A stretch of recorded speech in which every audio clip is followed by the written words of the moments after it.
I want you to think about the last time you filled up your tank. Really think about it. How much did you spend? And how far did you actually get on that tank before the needle started creeping back down? Because if your gut says something feels off, if you're filling up just a little more often than you used to, spending just a little more at the pump than you think you should be. Need you to stay with me for the next few minutes, because what I'm about to show you is something most drivers never figure out until it has already cost them hundreds, sometimes over $1,000. And the maddening part, your car will feel completely fine the whole time it's happening. I've been turning wrenches for over 2 decades, and out of everything that walks through the shop door, overheating engines, blown head gaskets, transmissions that sound like a bag of rocks, the problem I'm talking about today is the one that frustrates drivers the most. Not because it's complicated, but because it's invisible. No warning light, no noise, no shudder, no smell, no hesitation when you put your foot down. The car just quietly drinks more fuel than it should, every single drive, and your bank account slowly bleeds while you wonder why gas is so expensive this month. What kills me is how many people I've seen blame the gas station. Must be watered down fuel, or they blame the season-winter blend.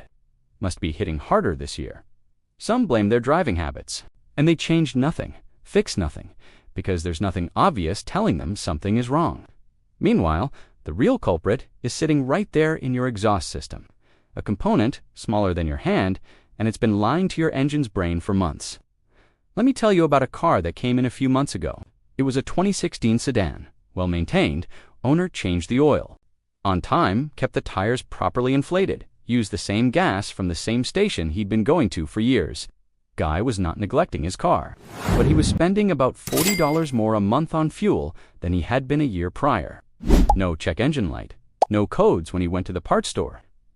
He actually thought he just needed new spark plugs, so he changed those himself and thought that would fix it. It didn't. He came to me after that. When I put the scan tool on it, the engine itself was in excellent shape. Compression was solid, the ignition system was fine.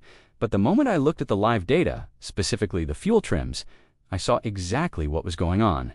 The engine was being told to run rich. It was burning more fuel than it needed to, continuously, at every RPM, every driving condition.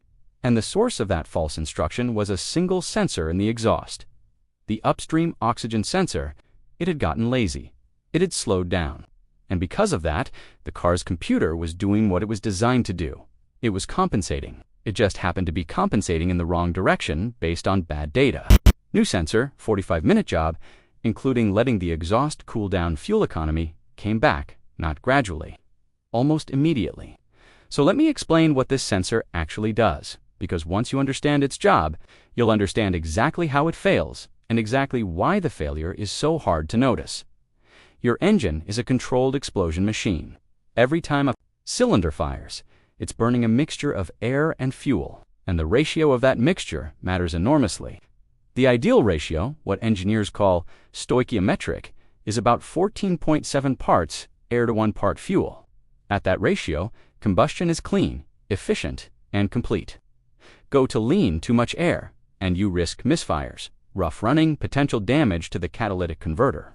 Go to rich, too much fuel, and you're wasting gas, fouling plugs, and pumping unburned hydrocarbons into the exhaust. Your engine's computer, the ECU, is trying to hit that 14.7 ratio thousands of times per minute. But it can't see inside the cylinders directly.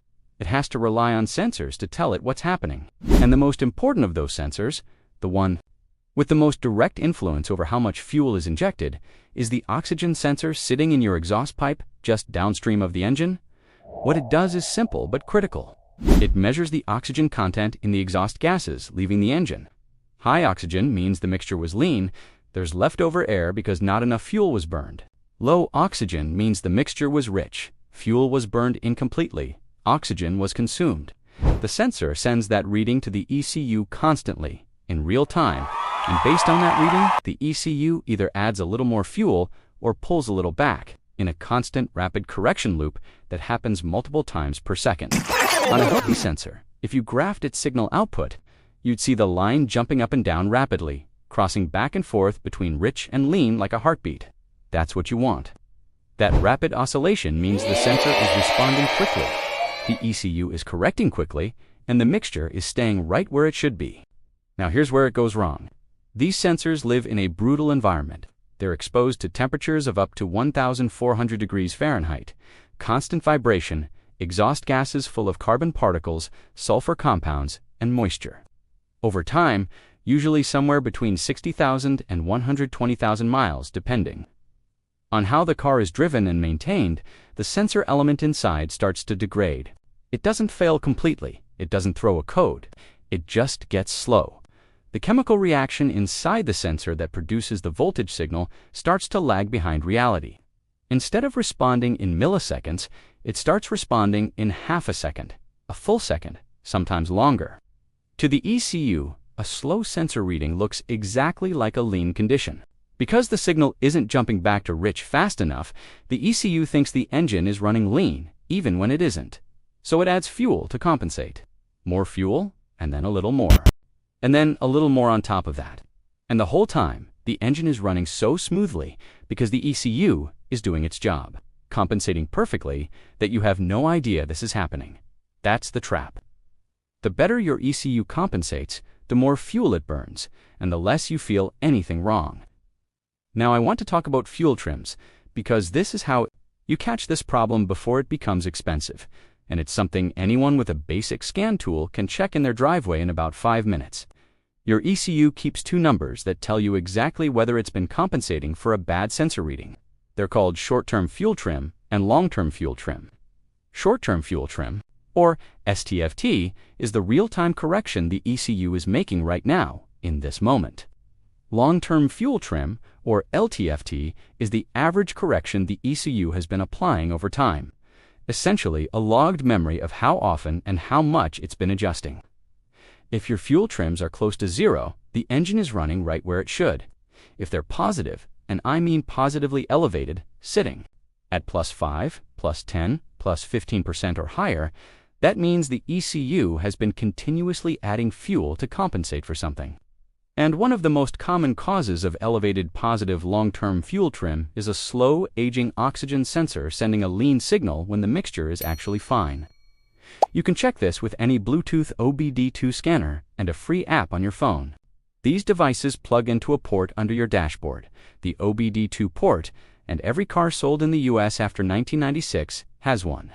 You start the car, let it reach full operating temperature, and then look at your live fuel trim data. If LTFT is sitting above +10% consistently, something is pulling it high. It might be a vacuum leak, it might be a dirty mass airflow sensor. But a lazy oxygen sensor is absolutely on that list. And you can narrow it down by also watching the O2 sensors switching frequency in the live data. A healthy upstream sensor should be switching, oscillating between rich and lean at least once per second, usually faster.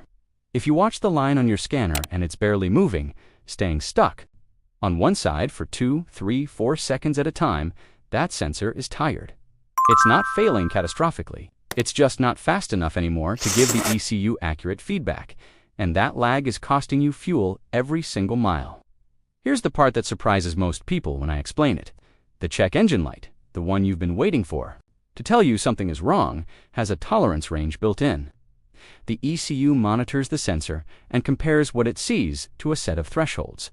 If the sensor is within those thresholds, even if it's slow, even if it's causing the ECU to add 10 or 15% more fuel, the light won't come on. The light comes on for catastrophic failure. It doesn't come on for gradual degradation. And gradual degradation is exactly how oxygen sensors fail. This is why you can have a sensor that's costing you 4 or 5 miles per gallon, running your fuel economy from, say, 30 miles per gallon down to 25, and your dash will sit there completely dark. No warning, nothing. The car doesn't know it has a problem in any way that would alert you. It's just burning your money. Let me put that in real numbers, because I think it helps to see it written out. Say your car normally gets 30 miles per gallon on the highway, and you drive about 1,200 miles a month. At $4 a gallon, you're spending about $160 a month on fuel. Now drop that fuel economy to 25 miles per gallon. Because of a degraded oxygen sensor, and a 15 to 20% drop is well within what I see regularly in real vehicles. Now you're spending $192 a month. That's $32 more every single month. Over a year, that's nearly $400. Some of the worst cases I've seen. On vehicles with bigger engines or more severe sensor drift, the monthly loss is closer to $60 or $70. Let that run for a year, and you're looking at $700 or $800 gone. Quietly, with nothing to show for it. No better performance, no extra miles, just wasted fuel turning into extra exhaust. And that's before you factor in the secondary damage that running rich causes over time. When your engine runs rich consistently, when it's burning more fuel, then it needs that excess fuel doesn't just pass harmlessly through the exhaust. Some of it ends up washing down the cylinder walls, which dilutes your engine oil. That's called fuel dilution, and it reduces the oil's ability to lubricate properly. Over time, that accelerates wear on piston rings, cylinder walls, and bearings. Rich combustion also produces more carbon deposits. Carbon builds up on intake valves, especially on direct injection engines, where there's no fuel washing the back of the valves. That carbon restricts airflow, hurts combustion efficiency, and can eventually require an expensive intake cleaning service to fix. And then there's your catalytic converter. Running rich constantly accelerates catalytic converter degradation. The converter is designed to burn off residual unburned gases in the exhaust. But if you're consistently pushing excess fuel through it, it overworks, overheats, and breaks down faster than it should. A replacement catalytic converter on most vehicles runs anywhere from $400 to over $1,000, parts and labor, all because a $40 sensor was left too long. So how do you fix it? Let me walk you through the whole process, step by step, the way I'd do it in the shop. First, confirm the diagnosis. Don't just guess at the oxygen sensor and throw parts at the problem. Use your scan tool to check fuel trims with the engine fully warmed. Up at idle, and then again at around 2,000 RPM, both readings matter. Also watch the upstream O2 sensors switching behavior in the live data. If the fuel trims are consistently elevated positive and the sensor switching is visibly slow or flat, you have your answer. If you want to double check, you can also look at whether the downstream sensor, the one after the catalytic converter, is showing a relatively flat signal compared to the upstream one. That's actually normal for the downstream sensor. The upstream one is the one that should be switching rapidly. Second, get the right sensor. This matters more than most people think. There's a significant quality difference between the cheap generic sensors you'll find on the discount shelf and OEM equivalent parts from brands like Denso, Bosch, or NTK. The cheap ones often have slower response times right out of the box, and some of them don't last even a fraction as long as a quality part. Your oxygen sensor isn't a wear item you want to cut corners on. Buy the right part for your vehicle, use your VING to confirm the exact fitment, and buy it from a brand with a real track record. The cost difference between a cheap sensor and a quality one is usually only $15 to $30. Given what we just talked about in terms of fuel savings, that difference pays for itself in the first month. Third, the replacement itself. A lot of people are intimidated by this job, but on most vehicles it's genuinely straightforward. The upstream oxygen sensor is threaded into the exhaust pipe or the exhaust manifold, usually with a wire harness connector attached.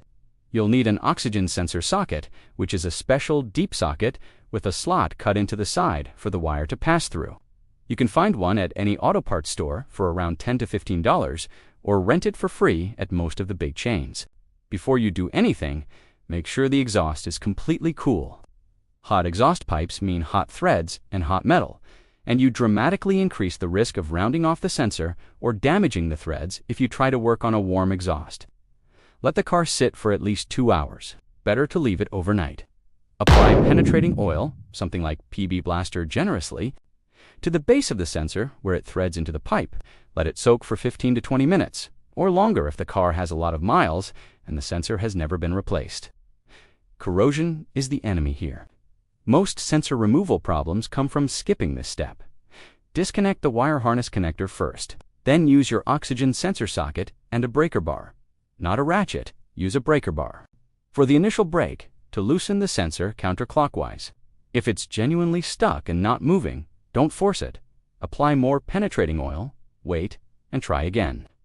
Forcing a stuck sensor is how you damage the threads in the exhaust, and that turns a $40 repair into a $300 exhaust shop bill. Once the old sensor is out, thread the new one. In by hand first, always by hand.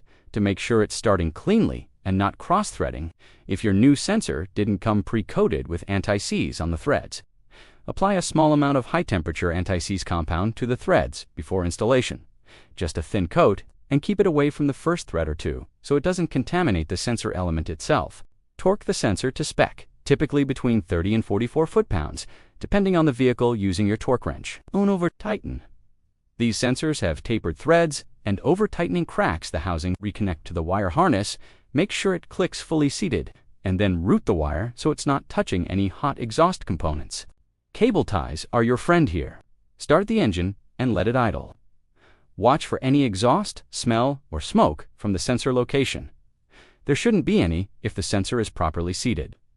Then use your scan tool to clear any stored fuel trim data and let the engine run through a complete warm-up cycle. Take it for a drive, a normal drive, not a performance run that includes some highway speed and some city stop-and-go. This lets the ECU begin the relearning process. The fuel trim relearn doesn't happen instantly. Give it 3 to 5 drive cycles, so 3 to 5 separate start, drive, stop sequences over a day or two before you evaluate whether the fuel trims have come back to normal. You should see them settling closer to zero, or at least within plus or minus 5%. If they're still elevated after that, there's another contributing factor worth investigating, possibly a vacuum leak, a dirty MAF sensor, or a fuel pressure issue. But in the majority of cases, replacing the oxygen sensor is all it takes, and the fuel trim data confirms it worked. Now, let me tell you what you should see on the road after this, because this is the part that makes the whole job worth it. Within the first full tank after the repair, most drivers report a noticeable improvement in fuel economy. Not a dramatic overnight transformation necessarily. The ECU needs those first few drive cycles too. Relearn, but by the second or third tank, you should be back. Two numbers close to what the car was achieving when it was newer. If your car specifies 30 miles per gallon highway and you've been getting 24, getting back to 28 or 29 is realistic. And that difference, compounded over thousands of miles, is real money back in your pocket. There are also a couple of things worth knowing about prevention. Because the oxygen sensor isn't the only component that can silently drag your fuel economy down, and taking care of your car's air and fuel monitoring systems as a whole gives you the best protection. Your mass airflow sensor, the MAF, is the other sensor that significantly impacts fuel calculations. It measures the volume and density of air entering the intake and tells the ECU how much fuel to inject to match it. If the MAF sensor gets coated in dust or oil from a poorly maintained air filter, it starts reading low. It tells the ECU less air is coming in than actually is, and the ECU adjusts fuel delivery based on that false reading. Cleaning the MAF sensor with dedicated MAF cleaner spray every 30,000 miles or so, or whenever you change your air filter, is a simple habit that keeps the sensor reading accurately and keeps your fuel trims honest. Speaking of air filters, a clogged air filter is one of the easiest fuel economy killers to address. A severely restricted filter reduces airflow to the engine, which affects combustion efficiency and puts additional load on the engine. Check your air filter every 15,000 miles and replace it on schedule, or sooner if you drive in dusty conditions. This is a $5 part that takes 2 minutes to change and directly affects how efficiently your engine breathes. Vacuum leaks are another silent fuel economy thief that can fool the oxygen sensor into triggering a rich fuel correction, because unmetered air entering the intake through a cracked or disconnected hose bypasses the MAF and throws off the air-to-fuel ratio. The engine actually gets leaner from the unmetered air. The oxygen sensor detects excess oxygen in the exhaust, and the ECU responds by adding more fuel. You end up with the same elevated fuel trim pattern as a failing oxygen sensor, but for a completely different reason. Vacuum leaks are worth ruling out before or alongside any sensor diagnostics. Spark plugs are worth mentioning as well. Worn or fouled spark plugs that aren't firing cleanly cause incomplete combustion, which sends unburned fuel and extra oxygen into the exhaust. The oxygen sensor reads that as a lean condition, the ECU adds more fuel, and you end up in the same rich compensation spiral. Replacing spark plugs on schedule, usually every 60,000 miles for standard plugs.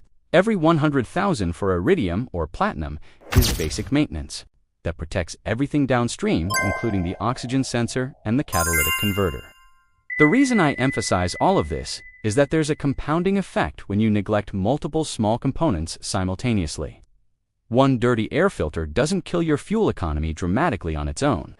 But a dirty air filter, combined with a slightly dirty MAF sensor combined, with a slow oxygen sensor combined with worn spark plugs, any one of which, individually, might not even trigger a check engine light, can collectively drop your fuel economy by 30% or more. And every time you've pumped gas in that condition, you've paid the price without knowing why. The diagnostic approach I've walked you through today, learning to read fuel trims, learning to watch sensor switching behavior in live data, that's not advanced mechanic knowledge. That's the basic skill of understanding what your car's own computer is telling you. Every car built after 1996 is logging this data constantly. The information is there.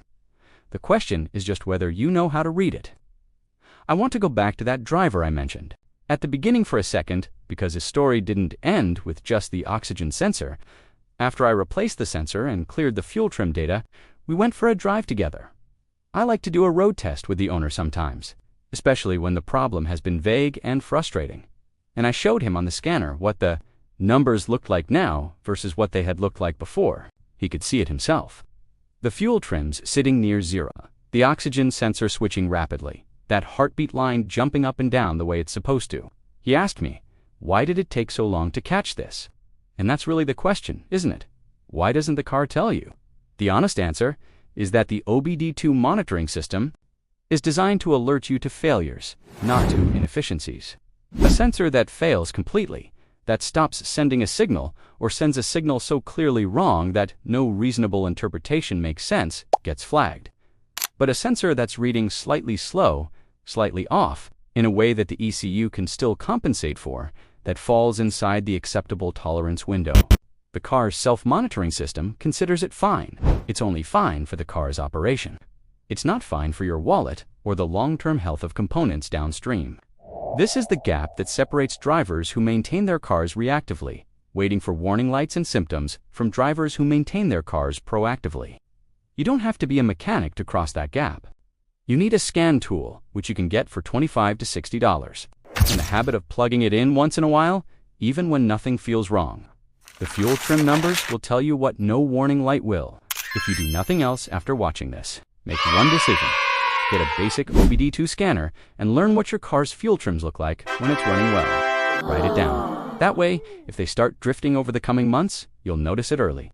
You'll know before it becomes a $400 problem over the course of a year. You'll know before the catalytic converter gets damaged.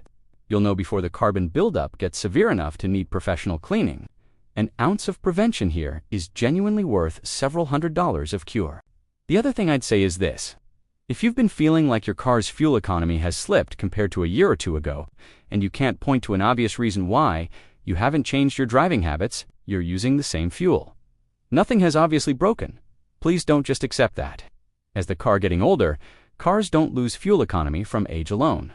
They lose it because specific components degrade and nobody catches the degradation. Age is just the timeline over which the degradation happens. The root cause is always identifiable, and in the case of a slow oxygen sensor, almost always fixable in an afternoon with basic tools. I've replaced oxygen sensors on cars where the owner was convinced the engine was just tired and needed a rebuild. After the sensor swap, the fuel economy came back completely. The engine wasn't tired. The sensor was. Your car probably has more life in it than you think. It might just need to be able to tell the truth again. One more thing I want to mention, because I get this question a lot. If your car has both a Bank 1 Sensor 1 and a Bank 2 Sensor 1, meaning it's a V6 or V8 engine with two cylinder banks, each with their own upstream oxygen sensor, the degradation can happen on one side and not the other. This is actually common. You might have perfectly normal fuel trims on one bank and elevated trims on the other, with the overall average sitting somewhere in between. When you're looking at live data on a V6 or V8, check both banks independently. The scan tool will show you Bank 1 short-term and long-term fuel trim separately from Bank 2. If one bank is clearly elevated and the other is normal, that's a strong indicator the upstream sensor on the elevated bank is the culprit. And finally, the downstream oxygen sensors, the ones after the catalytic converter. These are different. They're monitoring the converter's efficiency, not the air-fuel mixture. They should not switch rapidly. A flat, relatively stable signal from a downstream sensor is normal and healthy. Don't replace downstream sensors based on the same switching speed logic you'd use for upstream ones. That's a different diagnostic conversation entirely. What we've covered today is the upstream sensor, the one that directly controls fuel delivery, the one that fails gradually in a way that bleeds your fuel economy slowly and silently, and the one that in most vehicles costs between $20 and $80 to replace yourself, for the time it takes, for the money it costs, and for the return you get in fuel savings and engine protection. It's genuinely one of the highest value maintenance jobs you can do on an aging vehicle. And the diagnostic piece, checking fuel trims, watching the sensors, switching behavior, takes 5 minutes with a $30 tool. That's the whole thing. There's no secret beyond this, no complicated system, just a small sensor doing an enormous job. Slowly getting worse at it, and a car that never thinks to complain because it's too busy quietly compensating. Check your fuel trims. Watch that sensor switch. And if the numbers don't look right, don't wait for the warning light that might never come. Fix it while it's still a small problem, because the only thing worse than paying for a repair is realizing you've been paying for it in wasted fuel for the last 8 months without knowing it.